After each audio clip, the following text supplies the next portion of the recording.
नमस्कार बच्चों, मैं डॉक्टर सीमा श्रीवास्तव अपने नए वीडियो के साथ आप लोगों के सामने। और अपनी इस क्लास में आज अपन पढ़ेंगे major landforms of the earth part 2। ठीक है, इससे पहले अपन ने पढ़ा था पार्ट 1 जो कि था पठार के बारे में, प्लेटूज के बारे में। ये है आज प्लेन्स यानी कि मैदान के बारे में। ठीक है बच्चों, तो आप ये पिक्चर देख लीजिए। मेरी जो स्लाइड पहली स्लाइड है उसी को ही देख के आपको समझ में आ जाएगा कि मैदान क्या होते हैं।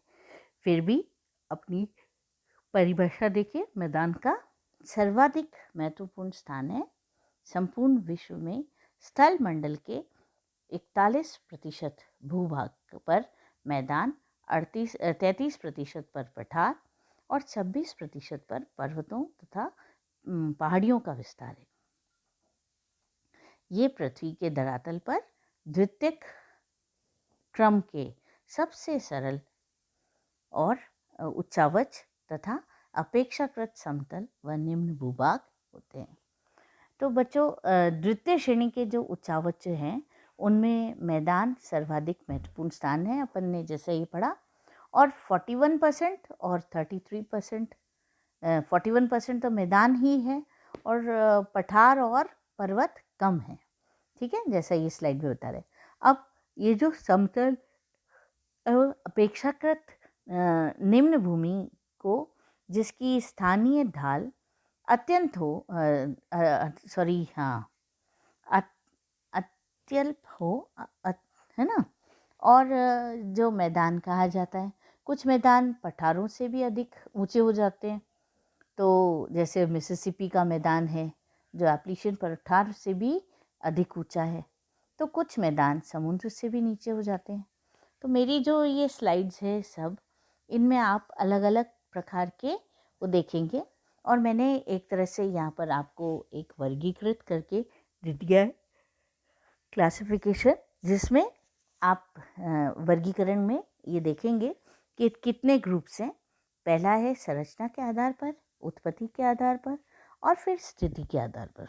ठीक है, संरचना के आधार पे flat plains, undulating plains, rolling plains और डाइसेक्टेड प्लेन्स।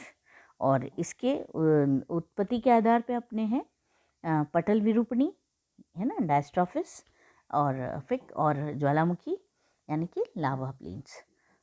और बाह्यजात ग्रुप में ये अंतर्जात और बहिर्जात, इंटरनल एंड एक्सटर्नल फोर्सेस के द्वारा जो बनते हैं, इसमें आता है पर्दनात्मक पेनी प्लेन्स, निक्षेपात्मक डेन्यूडेड प्लेन्स, है ना। तो और लास्ट में आता है अपना स्थिति के आधार पर। तो अहंत्रित मैदान यानी कि इंटरनल, है ना, और तटीय मैदान यानी कि कोस्टल प्लेन्स।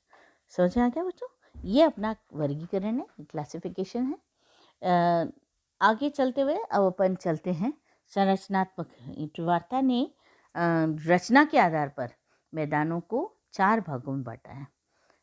फ्लैट प्लेन्स, तरंगी मैदान, लहरदार और दूसरे हैं मोड़दार।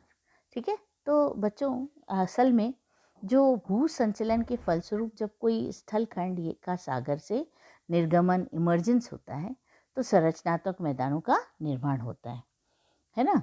और जैसे यूएसए का विशाल मैदान एवं रूस का रूसी प्लेटफॉर्म, फिर निर्गमन के पश्चात इन मैदानों का विकास में जल एवं हिमानी के अपर्दन तथा निक्षेपण का भी योगदान है।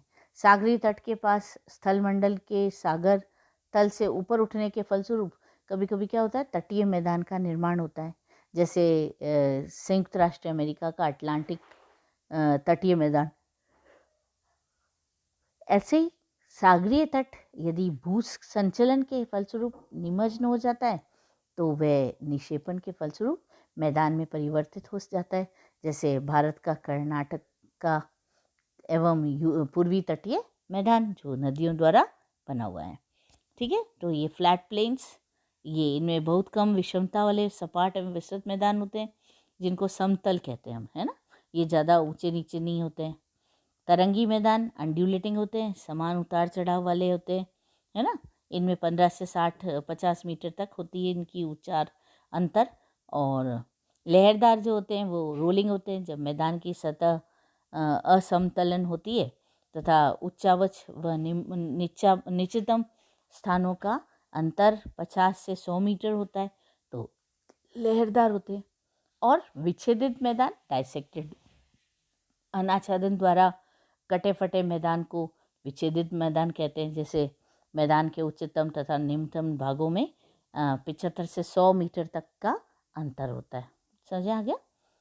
अब चलते अपन उत्पत्ति के आधार पर।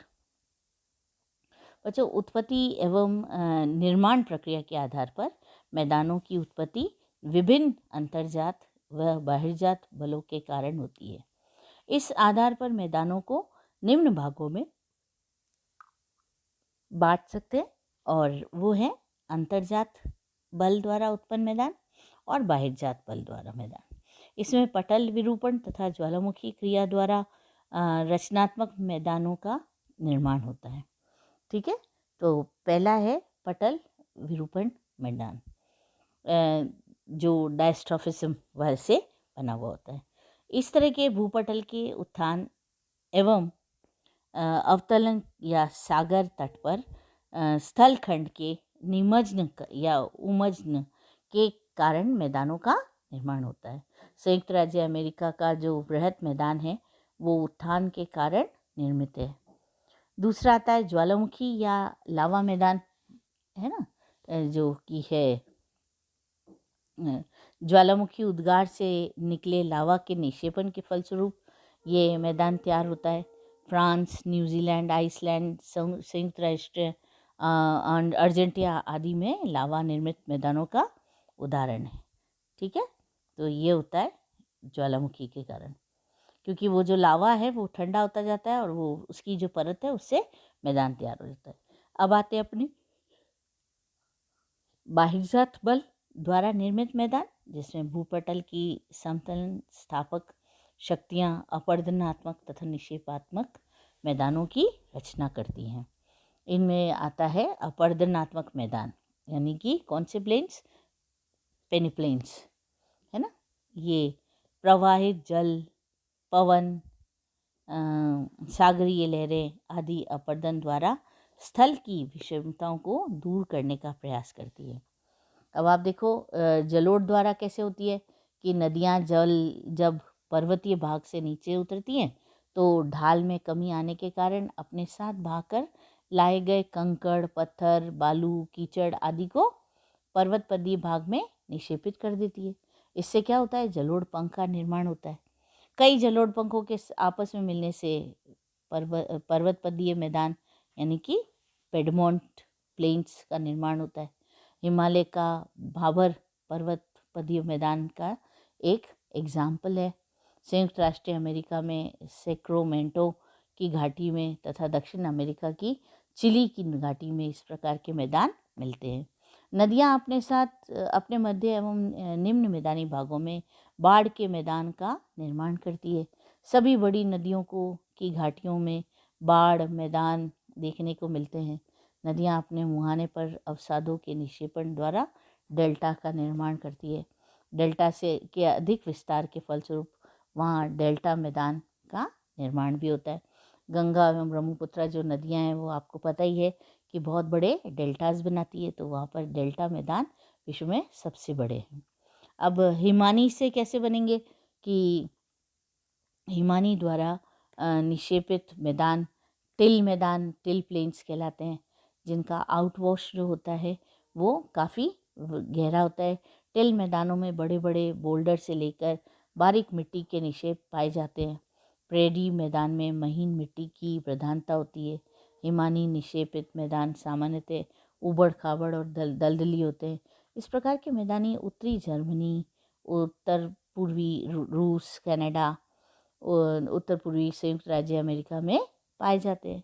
और अब आता है पवन द्वारा निक्षेपित मैदान। पवन द्वारा निक्षेपित के क्रिया के फलस्वरूप निर्मित मैदान जो होते हैं वो लोएस मैदान महत्वपूर्ण है। इस प्रकार के मैदानों का निर्माण मरुस्थलीय प्रदेशों से दूर महीन मिट्टी के कणों के निक्षेपण के फलस्वरूप होता है। इस प्रकार के मैदान अर्जेंटीना, चीन आदि देशों में पाए जाते हैं। तो अब आते हैं अपन अगली अपनी उस पर कि नेक्स्ट स्लाइड पे कि स्ट्रक्चरल प्लेन्स, ये देखिए आप मेरे इसमें स्ट्रक्चरल, अलूवियल और ग्लेशियल प्लेन्स जो अभी अपन ने समझा था उसके अनुसार। तो अब है निक्षेपात्मक, इनमें भी नदी हिमानी जो मैंने अभी आपको समझाया था उसी के अनुसार पवन हिमानीकृत है ना, किस तरह से ये अपलिफ्टेड होकर के और पेडी प्लेन्स बनते हैं। एंसेलबर्ग पवन द्वारा शुष्क एवं अर्धशुष्क प्रदेशों में पवन की अपर्दन क्रिया के फलस्वरूप निर्मित मैदान को पेडी प्लेन कहा जाता है। इस मैदान में यत्र तत्र प्रतिरोधी चट्टानों के अवशेष टीले के रूप में विद्यमान होते हैं, इसे इंसेलबर्ग्स कहते हैं, है ना। कास्ट टोपोग्राफी भी होती है, जो चूना पत्थर क्षेत्रों में वर्षा जल या भूमिगत जल की विलयन क्रिया के फलस्वरूप निर्मित मैदान को कास्ट मैदान कहा जाता है। इन मैदानों में यत्र तत्र स्थित अवशिष्ट शैलों और टीलों को ह्यूमस कहा जाता है।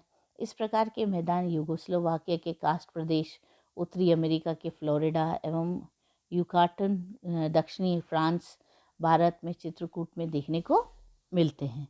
तो ये था। और निक्षेपण के द्वारा ये अलग है, नदी हिमानी इनके द्वारा जो मैंने अभी आपको बताया था कि सरोवरीय मैदान लूकास्ट्रीन प्लेन्स कहलाते हैं। झीलों के भरने से निर्मित मैदान को सरोवरीय मैदान कहा जाता है। भारत में कश्मीर की घाटी, इम्फाल बेसिन सरोवरीय मैदान के सुंदर उदाहरण हैं। यूरोप में हंगरी का मैदान एवं उत्तरी अमेरिका में महान झील ग्रेट लेक्स के तटवर्ती मैदान का निर्माण भी इसी प्रकार हुआ है। तो प्रतिवर्ष अवसादों के जमाव के कारण ये मैदान बहुत उपजाऊ होते हैं और हिमोड निक्षेप के निर्मित मैदान में के हिमानीकृत मैदान कहलाते हैं।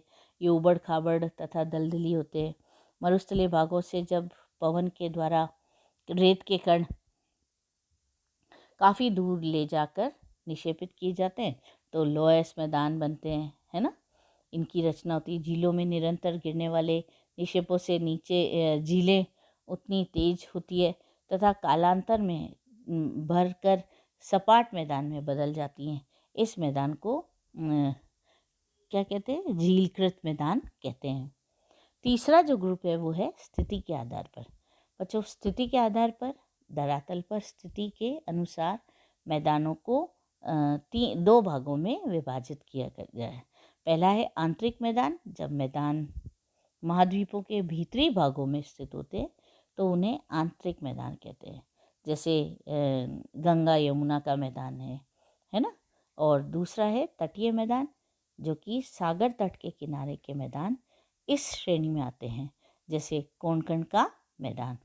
तो ये देखिए आप, है ना, बना हुआ है, देखो नदी से और ये कटाव से बना हुआ मैदान बना हुआ है। ठीक है, आपको समझ आ रहा है। तो अब अपनी ये लास्ट स्लाइड है। हमेशा की तरह मैंने इसमें क्वेश्चन डाला है कि what are the various types of plains, विभिन्न प्रकार के मैदान कौन कौन से हैं। तो आपसे आशा करती हूँ कि आप इनका आंसर ज़रूर देंगे और आंसर देने के बाद में लाइक भी करेंगे इस स्लाइड को। थैंक यू मेरे बच्चों, और आगे अपन अगली क्लास में मिलेंगे। टिल देन, डॉक्टर सीमा श्रीवास्तव की तरफ से आपको बहुत बहुत धन्यवाद। Thank you. और कोई क्वेरी हो, कोई क्वेश्चन हो तो आप पूछने के लिए तैयार, ऑलवेज वेलकम।